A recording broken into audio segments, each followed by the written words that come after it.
बोलिए सदगुरुदेव की जय। साहब, आज भक्ति विषय पर बात करेंगे। हमारे धर्म में दो भक्तियां पहले प्रचलित थी, सरगुण और निर्गुण। सरगुण में भी बड़ी विविधता है। भक्ति भक्ति सब जगत बखाना, भक्ति भेद कोई बढ़ना जाना। भक्ति न होए नाचे गाए, भक्ति न होए मृदंग बजाए। भक्त न होए तीरथ डोले, भक्ति न होए पाहन पूजा। पाहन पूजा क्या तहे सुझा। साहब ने बड़ी खरी बातें की है। इस तरह सरगुण भक्ति में भी बड़े आयाम है, बहुत आयाम है। उनका उल्लेख अगर करना चाहे तो लंबे टाइम की जरूरत पड़ेगी। भक्ति को हमें समझना है। इस तरह निर्गुण भक्ति में भी बहुत शाखाएं हैं, वो भी काफी विशाल है। मेरे विचार से दुनिया में जितने भी मनुष्य हैं किसी न किसी भक्ति में लगे हैं, जितने भी धर्म है। इसमें यह निर्णय करना आसान काम नहीं, कौन सी भक्ति, कौन सा मत, कौन सा पंथ उपयुक्त है। ऐसे में आदमी भ्रमित हो जाता है, वो फैसला नहीं कर पा रहा है। यहां साहब जी ने एक तंज कसा, भाई भक्ति भक्ति सब जगत बखाना, भक्ति भेद कोई बढ़ला जाना। आगे भक्त भय भव भारी, योगी सन्यासी लटधारी। पर करी भक्ति युक्त न धारी जानी।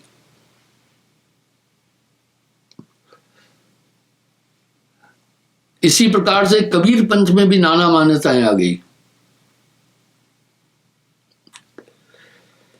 जैसे सरगुण निर्गुण के अंदर काफी भिन्नताएं आई, कबीर पंथ में भी बड़ी भिन्नता है। कबीर पंथ में कुछ ऐसी विचारधाराएं हैं जो कबीर साहब को सही में जुलाहा मानती है। इसी तरह कुछ ऐसी भी धाराएं जो कबीर साहब को राम भक्त मानते हैं। ऐसे झंझावट में आदमी को फैसला करना बहुत मुश्किल होता है। साखी कोटि अनंत है, अनंत है ग्रंथ। ये छोटा सा जीवन ये जानने के लिए बहुत मुश्किल है कि क्या, कौन सा पथ, कौन सा मत परमार्थ पद के लिए उपयुक्त है। इसलिए आदमी पूरा जीवन भटकता रहता है। आइए मैं साहब की शिक्षा पर थोड़ी बात करूंगा।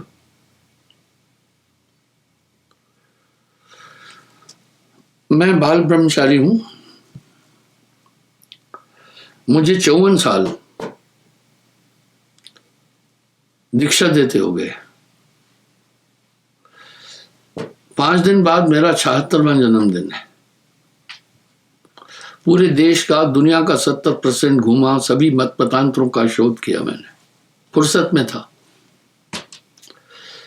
क्यों फुर्सत में था? न घर, न द्वार, न बीबी, न बच्चे, दुनिया में हम सबसे अच्छे। कोई फिक्र चिंता नहीं, जहां भी चाहिए मैं चल पड़ता। कोई प्लानिंग करने की जरूरत नहीं पड़ती थी। नाना मत मतांतरों में गया, वहां गोष्ठियां की, वहां बातचीत की,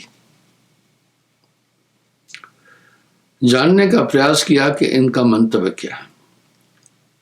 आइए मैं कह रहा हूं, कबीर पंथ में भी काल पुरुष की भक्ति का प्रवेश हो गया। उसमें भी सरगुण निर्गुण समा गए। ऐसे में बड़ा जटिल हो गया।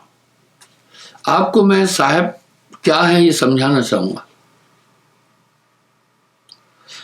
आप शोध करें, चाहे कबीर साहब का विरोध हो रहा है, लेकिन सरगुण में भी उनके भजन दोहे साखियां चल रही है। जो निर्गुण उपासक है उसमें भी ये साखी और शब्द चल रहे हैं। स्वयं कबीर पंथ में 12 मत हैं, सबकी विचारधारा अलग अलग है। अहमक क्रिया द्वारा सभी मत और पंथ स्वपक्ष का मंडन, परपक्ष का खंडन कर रहे हैं। कोई सफा न देखा दिल का।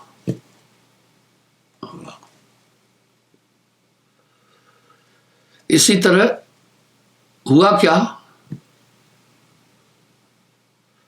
संत हुए। कबीर साहब संत नहीं थे, वो संतों की खान थे। संतत्व की धारा उनसे शुरू हुई। विडंबना है, धर्म स्थानों पर कबीर साहब के शब्द गूंजते हैं। जितने भी मत मतांतर हैं उनके साहित्य का अध्ययन करो तो अंदर से कबीर साहब निकल आता है। मैं एक छोटा उदाहरण दे रहा हूं। कोई एक नेता था, उसकी निंदा नहीं कर रहा हूं, पहले किसी पार्टी में था, बाद में उसने दल बदल दिया। कोई बात नहीं है, मैं उनकी आलोचना नहीं कर रहा। मैंने उनसे एक बात पूछी, मैं कहा भाई इतना समय हो गया, आपके डीएनए में वही पार्टी थी जन्म से लेकर, अभी आपने कैसे परिवर्तन किया? आपकी डीएनए में आपका प्रारंभ भी वहां से हुआ, अब आपने कैसे दूसरा रास्ता बदला? तो कहा अब वो पार्टी वैसी नहीं रही। वाह, बहाना बड़ा अच्छा है।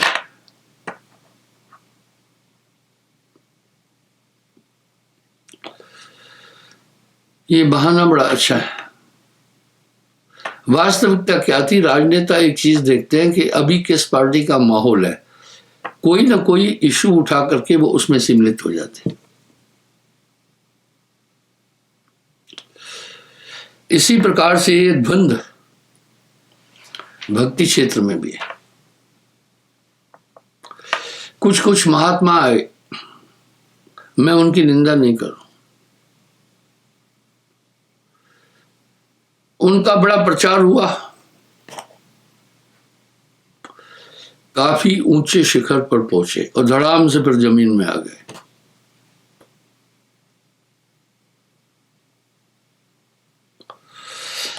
ऐसा नहीं है, कुछ जिज्ञासु हमारे यहां भी आ रहे हैं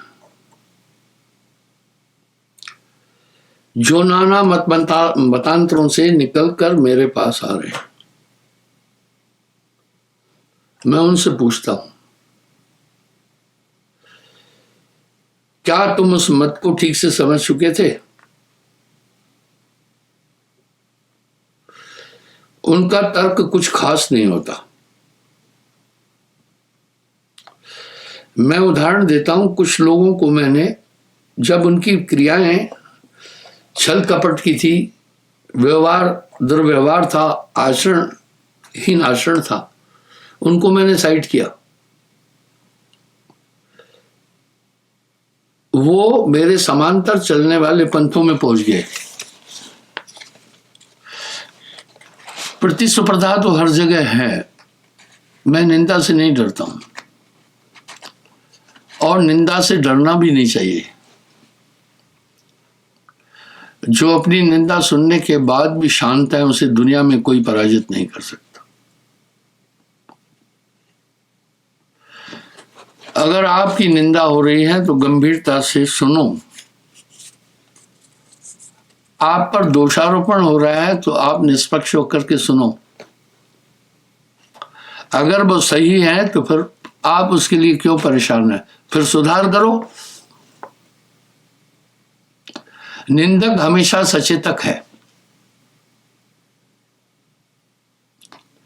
अगर वो दोष आप में नहीं है तो मुस्कुराओ, ये बेवकूफ है, इसको वास्तविकता का पता नहीं, भोला है। जैसे सुना उसने वैसा ही कर दिया। मैं उदाहरण देता हूं। दो नौजवान लड़के मेरे पास आए। रायगढ़ पब्लिक सिटी खूब चलती है। आश्रम के द्वार पर आकर संतरी से कहा कि हम गुरुजी से मिलना चाहते हैं। संतरी ने पूछा क्या बात है?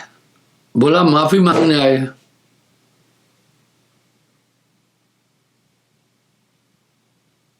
संतरी आया, मुझे कहा कि दो नौजवान लड़के आए हैं, आपसे माफी मांगने आए हैं, क्या उनको आपसे आप मिलेंगे? मैं बोला वेलकम करता हूं। मैंने उन नौजवानों से पूछा कि आप कैसे आए हैं? बोला हम आपसे माफी मांगने आए हैं। मैंने कहा किस बात की माफी मांगने आए हैं? विषय तो बताओ ना। भाई जज दोनों पक्षों को ठीक से सुनता है, वादी प्रतिवादी को, उसके बाद तो फैसला देता है ना। मैं कहा भाई पहले आप बताओ माफी क्या मांगने आए हो, क्यों मांगने आए हो, क्या मसला क्या है? उन्होंने कहा महाराज हमने आपका आश्रम जलाया।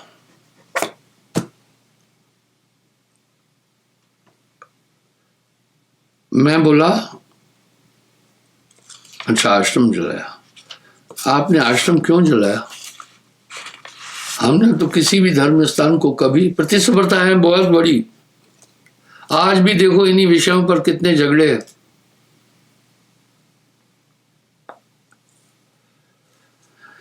मैंने पूछा भाई आश्रम क्यों जलाया, तुम्हें क्या शिकायत थी? धर्म स्थान को जलाना बहुत बड़ा दोष है, किसी का घर जलाना भी दोष है। 6 लोग प्रेत योनि में जाते हैं गीता के अनुसार, श्रीमद् गीता के अनुसार। पहला जो गोत्रवध करता है, आप जिस गोत्र के हैं उसको मारा, वो आपका भाई है, वो गोत्रवध। दूसरा जो किसी ब्रह्मवेता को, महापुरुष को मार देता है या ब्राह्मण को, वो अधोगति को प्राप्त होता है, प्रेत योनि में जाता है, क्योंकि वो महात्मा, वो संत न जाने कितने लोगों को दिशा देना था। तीसरा जो गो हत्या करता है, शास्त्रानुसार बात कर रहा हूं मैं,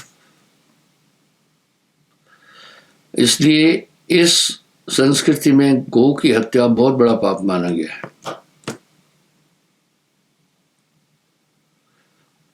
चौथा जो किसी की स्त्री को बलपूर्वक ले जाता है, वो प्रेत योनि में जाएगा। और प्रेत योनि सबसे खराब है, 1000 साल के लिए वहां रहना पड़ता है। इसको अधोगति बोलते हैं। उसको भूख लगती है, फीलिंग होती है, लेकिन शरीर नहीं है, तो प्रेत आत्मा एक दूसरे के शरीर में प्रवेश लेती है। नींद भी आती है पर शरीर नहीं है, इसलिए दूसरे के शरीर में बैठकर सोते हैं।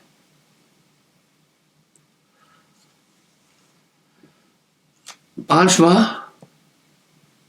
जो किसी की जमीन को बलपूर्वक लेता है, चाहे 1 इंच भी हो चाहे 100 इंच भी हो, झूठ तो झूठ है।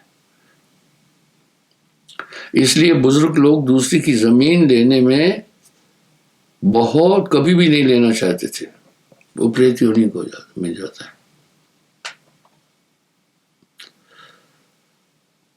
और छठा जो किसी का घर जलाता है। आप सोचो, आपका घर जला दिया जाए, आपको कितना दुख होगा। आदमी कहीं भी जाता है, घर जैसा विश्राम उसे कहीं नहीं मिलता है, चाहे झोपड़ी भी है ना, उसे आराम मिलता है।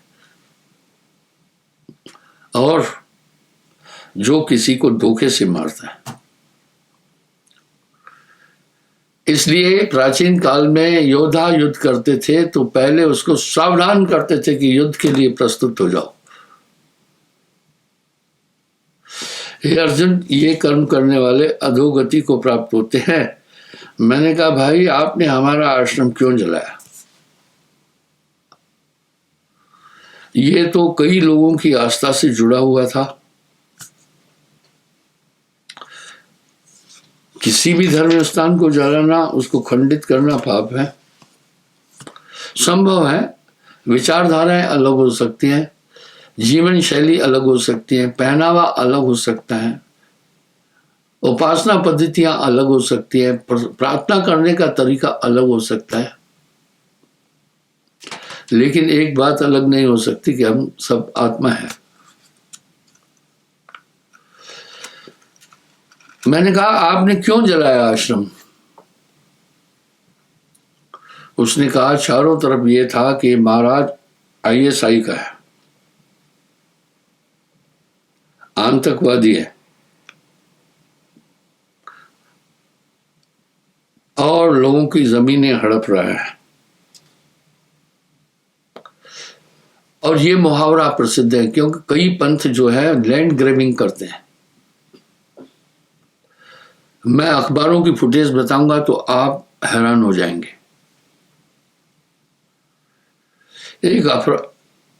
एक न्यूज़पेपर ने लिखा एक बड़े पंथ के लिए कि इंडिया का सबसे बड़ा लैंड ग्रैबर पंथ है। खैर छोड़िए, मैं उसको नाम भी नहीं ले रहा हूं।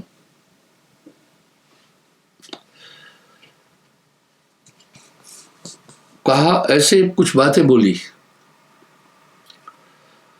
फिर बोला किसने बॉर्डर के पास आश्रम बनाए हैं, आतंकवादियों को इन्फिल्ट्रेशन कराता है। हम देशभक्त थे, हमें सुनकर, और धर्मिष्ठ थे हम, और कहा कि ये धर्म बदलता है।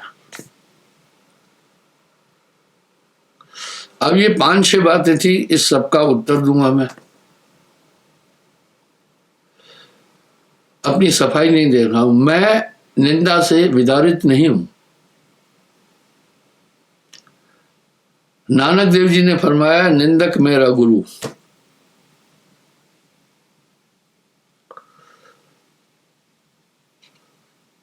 और साहब कह रहे हैं, निंदक नियरे राखिए आंगन कुटी छबाए, बिन पानी साबुन बिना निर्मल हो सोवाए। नानक देव जी कह रहे हैं, लोगों मैनू निंदो, मैनू निंदो। आपका विरोध करने वाला कुछ भी बक सकता है। साहब ने निंदा पर एक शब्द कह दिया, निंदा निंदा सब कहे। भाई निंदा निंदा सब कहे, निंदा न जाने कोई, जैसे को तैसा कहे वो भी निंदा न होए।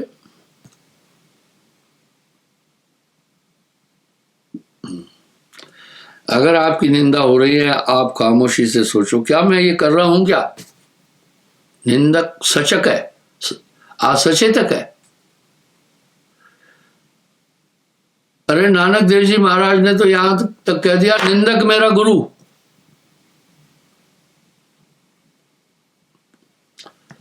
भाई चलो, एक इंक्वायरी बैठी, एक कलेक्टर लेवल का अधिकारी उस बोर्ड में था, क्या इन्होंने लैंड ग्रैबिंग किया है? कुछ नहीं निकला। सब जगह आश्रमों में जाकर पूछा, क्या ये जगह इन्होंने जबरदस्ती ली है? कुछ नहीं निकला। फिर उन्होंने ये देखा, क्या ये धर्मांतरण कर रहा है? कभी भी किसी का धर्म नहीं बदला।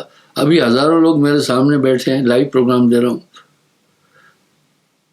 हजारों तो मोधा में ही बैठे हैं। क्या हमने किसी का धर्म बदला? कभी नहीं बदला। हम तो कर्म बदलते हैं,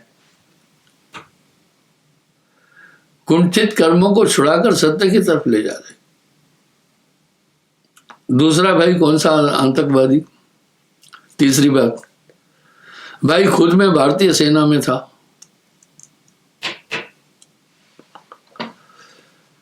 24 साल सेना में नौकरी करके आया, अभी भी पेंशन ले रहा हूं।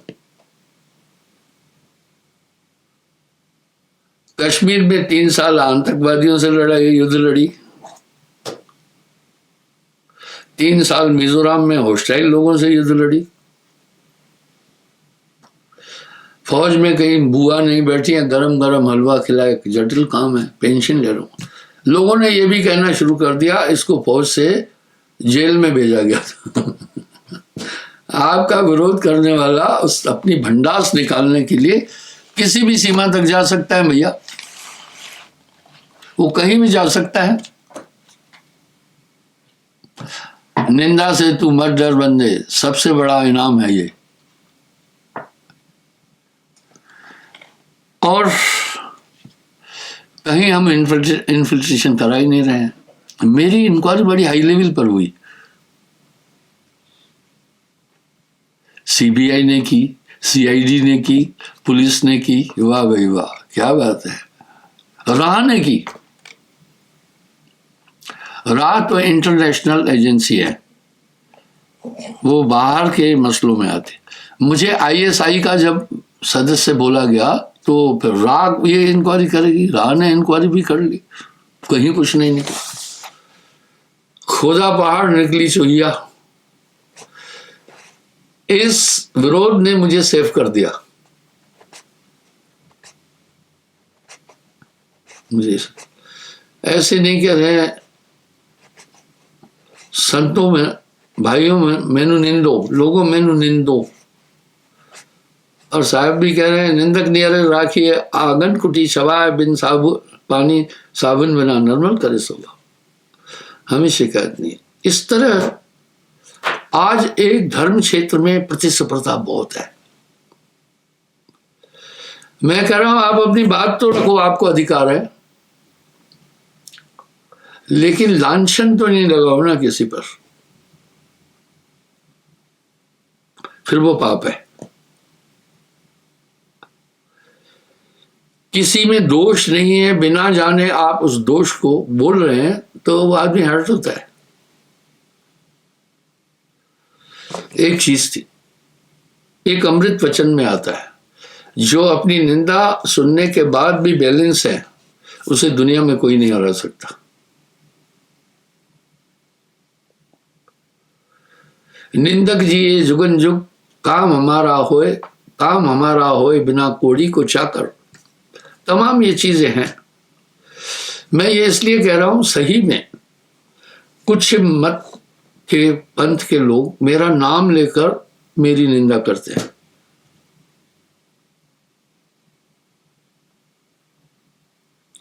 कुछ पर मेरे लोगों ने मुकदमे भी किए। मैं कहा छोड़ो यार, मुकदमे कितने करोगे, ये चलता आता है।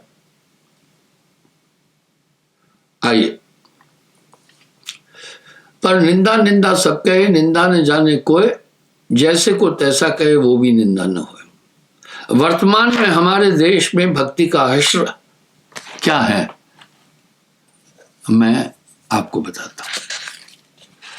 आपने मेरा एक वाक्य सुना होगा, दुनिया में 2 नास्तिक हैं। आप इस बात को गंभीरता से सुने और चिंतन करना। पहला नास्तिक ना धन आस्था, जिसमें विश्वास नहीं है। संधि विच्छेद करो, नास्तिकता ना आस्था, जिसमें आस्था नहीं है। पहला नास्तिक वो है जो ईश्वर को नहीं मानता है। वो तो बच्चे की तरह है, आप उसे समझाओ। एक वैज्ञानिक आया मेरे पास,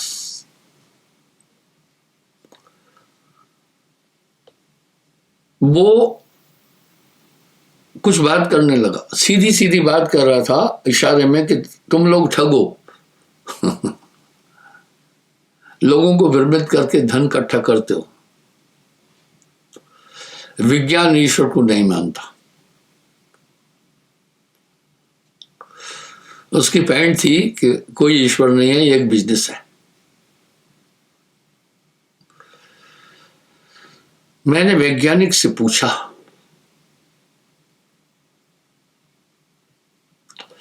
अच्छा भाई सुनो, एक कहावत है, ज्ञानी से ज्ञानी मिले होए ज्ञान की बात। मूर्ख से मूर्ख मिले तो बाजे लातम लात। मैंने कहा आपने अपना जो कुछ कहना था कह दिया है ना। मैं आपसे सवाल करता हूं,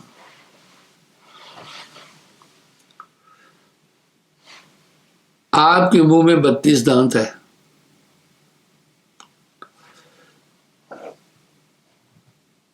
और डॉग टीथ भी है, साइड में कुत्ते का दांत, अखरोट काटना है इधर से काटते हो, कटर से आगे 2 दांत, मस्कूल है पीछे चबाते हैं, ये किसने बनाया? बोला नेचुरल। अब वैज्ञानिक के पास एक ही हथियार था, नेचुरल बोल रहा था। मैं देखो आंखों में रेटिना है जिसे हम देख रहे हैं, कानों में एक सिस्टम बना है, बड़ी सुपर टेक्नोलॉजी है बॉडी की। कौन बनाया? बोला नेचुरल। मैं कहा भाई देखो आपके शरीर में हार्ट भी है और एक सिस्टम बना हुआ है कि शरीर चल रहा है एक एनर्जी से, आते हैं, हार्ट है, स्टमक है, कौन बनाया? बोला नेचुरल। मैं बोला देखो एक सिस्टम है आपके शरीर में, जो कुछ खाते हैं उससे रक्त बनता है, फेफड़े बने, ऑक्सीजन है, किडनी है, वो सब काम कर रही है, एक बहुत अच्छा प्लानिंग से बना हुआ है शरीर। ये कौन बनाया? बोला नेचुरल। अब मैं उसको पकड़ा, बोला मैं जो बोल रहा हूं आप नेचुरल बोल रहे हैं, व्हाट इज नेचर? ये सब नेचर ने बनाया। हाँ नेचर का सहयोग है इसमें, मटेरियल तो नेचर का है, लेकिन कारीगर जो है वो नेचर नहीं है। नेचर क्या है? प्रकृति। क्या है प्रकृति? जल, अग्नि, पृथ्वी, वायु, आकाश। वैज्ञानिक लोगों के तर्कों को मैं कहीं कहीं खंडित करता हूं, ज्ञान से खंडित करता हूं। वैज्ञानिक अच्छे हैं, बेवकूफी से नहीं। उदाहरण के लिए कह रहे हैं, पहले धरती पर जल के जीव आए, वो जल से जीव निकलकर रेंगने लगे, रेंगते रेंगते रेंगते फिर वो, ये पहले दूरदर्शन में भी दिखाते थे, फिर वो धीरे धीरे धीरे धीरे खड़े हुए, फिर खड़े होने के बाद वो चलने लगे, समुद्र से बाहर आए और फिर इंसान बना। अब मेरा तर्क क्या है? आज तक आपने समुद्र से कोई आदमी निकलते देखा क्या? अगर पहले ये विधि थी कि समुद्र के जीव ही मनुष्य आकर मनुष्य बने हैं, तो मेरा सवाल है सबसे, किसी ने समुद्र से मनुष्य को जन्म लेते हुए देखा क्या? कभी नहीं देखा। वैज्ञानिक लोग कोई अच्छे हैं, ईमानदार है, शोध करते हैं, कोई वो भगवान नहीं है, उनसे भी कई भूलें होती है।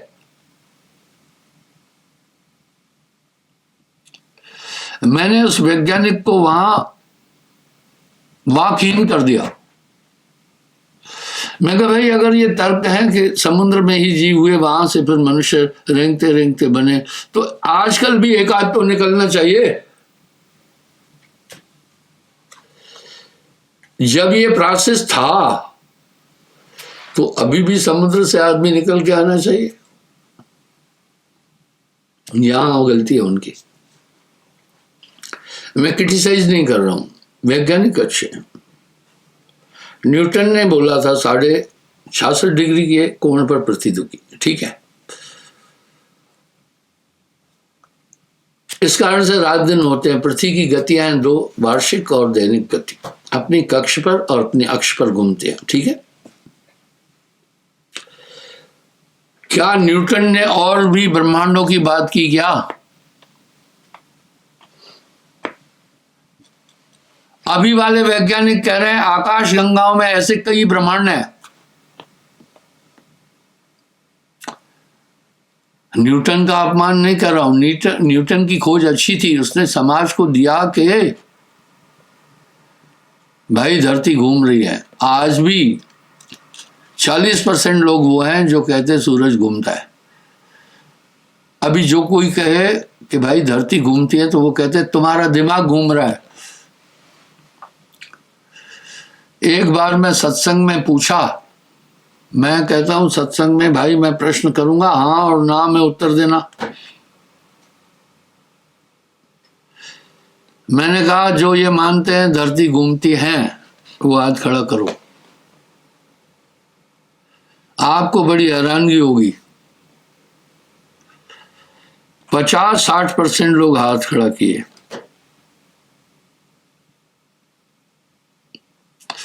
इसका मतलब है 40% लोग अभी भी ये नहीं मान रहे हैं कि धरती घूम रही है, वो मानते हैं सूरज देव घूम रहा है।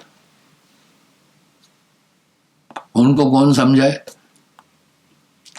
अब वो तर्क देते हैं अगर धरती घूम रही है तो पूरब की जगह पश्चिम में हमारा घर हो जाना चाहिए।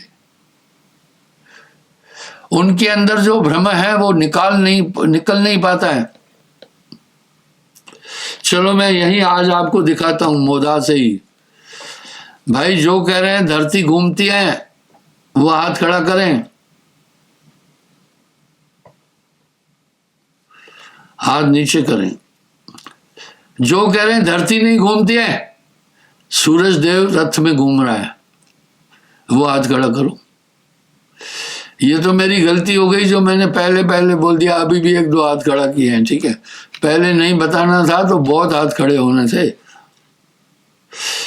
जाके हृदय भावना जैसी, हरि मूरत देखी तैसी। तो इस तरह से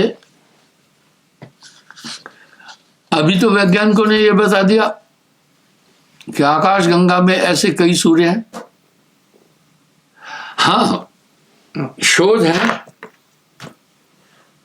आप खोजते रहे ब्रह्मांड। इस तरह एक मत नहीं हो पाया मानव ईश्वर के बारे में। मानव का मत क्या है ईश्वर के बारे में, वो सुने।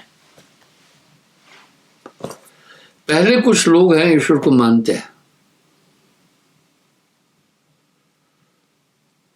खोज हारे ते निराकार ठहराए, बड़ी खोजें की,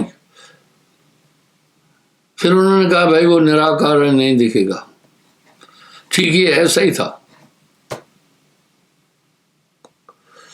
एक बंदर और लोमड़ी की दोस्ती थी।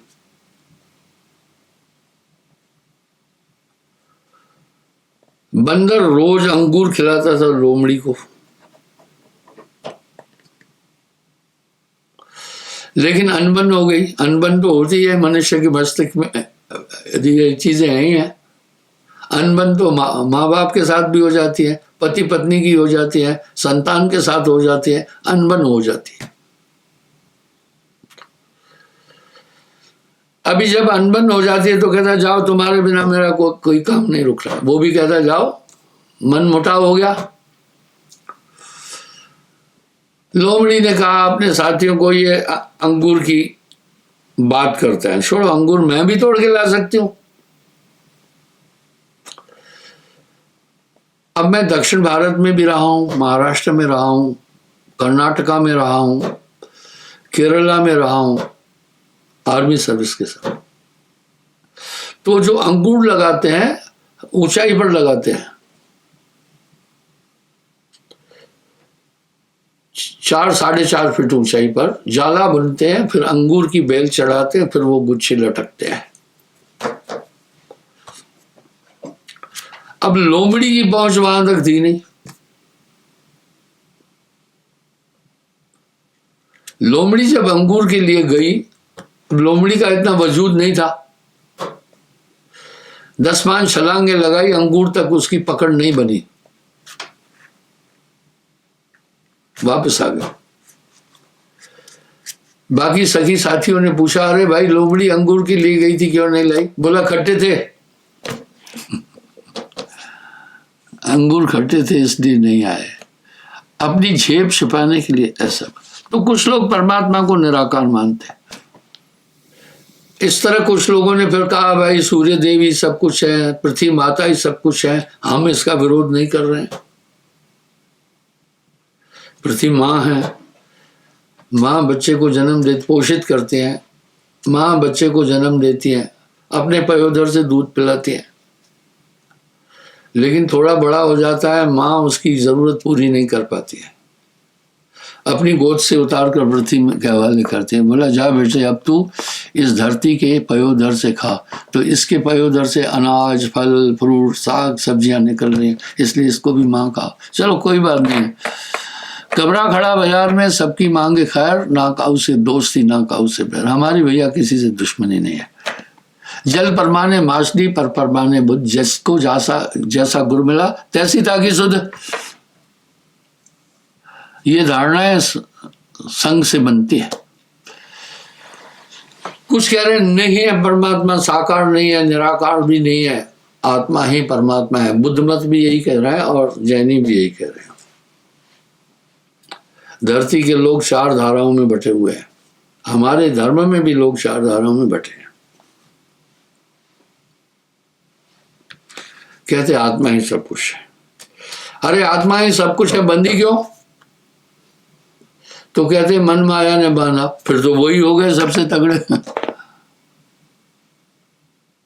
उत्तर सटीक नहीं मिलता है, ज्यादा बोलो तो झगड़ा कर बैठेंगे।